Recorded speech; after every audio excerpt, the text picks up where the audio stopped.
Magandang araw mga idol, pag-usapan natin itong kakatapos lang na laban ni Tyson Fury versus Francis Ngannou. Nagulangtang po ang mundo ng boxing matapos pabagsakin ni Francis Ngannou ang hari ng heavyweight division na si current WBC World Champion at 2 times lineal champion na si Tyson Fury. Pagdating kasi sa round 3 mga idol, natamaan ni Francis Ngannou ng left hook itong si Tyson Fury na agad naman bumagsak dahil sa lakas ng patama. Gulat po ang lahat at hindi makapaniwala dahil napabagsak na isang UFC fighter na hindi pa lumalaban sa isang professional boxing match ang isang Tyson Fury na wala pang talo. Bago kasi ang laban mga idol, inaasahan na ng lahat na hindi magtatagal itong si Francis Ngannou sa kamao ni Tyson Fury. Pero makikita sa buong laban mga idol na talagang nahihirapan itong si Tyson Fury kay Francis Ngannou dahil siguro sa laki at may lakas at may skills samahan pa ng mataas na stamina, kaya talagang nahirapan itong si Tyson Fury sa laban. Pero pagdating po sa mga hurado, panalo pa rin itong si Tyson Fury via split decision at still undefeated at WBC Heavyweight Champion. Marami ang nadismaya sa decision dahil sa tingin nila ay sapat na ang ipinakita ni Francis Ngannou para makuha ang panalo. Kagaya na lang ni Mike Tyson na siyang trainer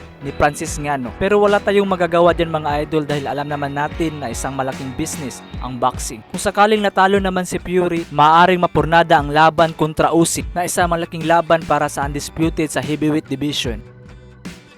I mean, what have we just witnessed there? It was a cuffing left hook on the top of the head of Tyson. You could see the eyes look very dazed, glazed for a second or two.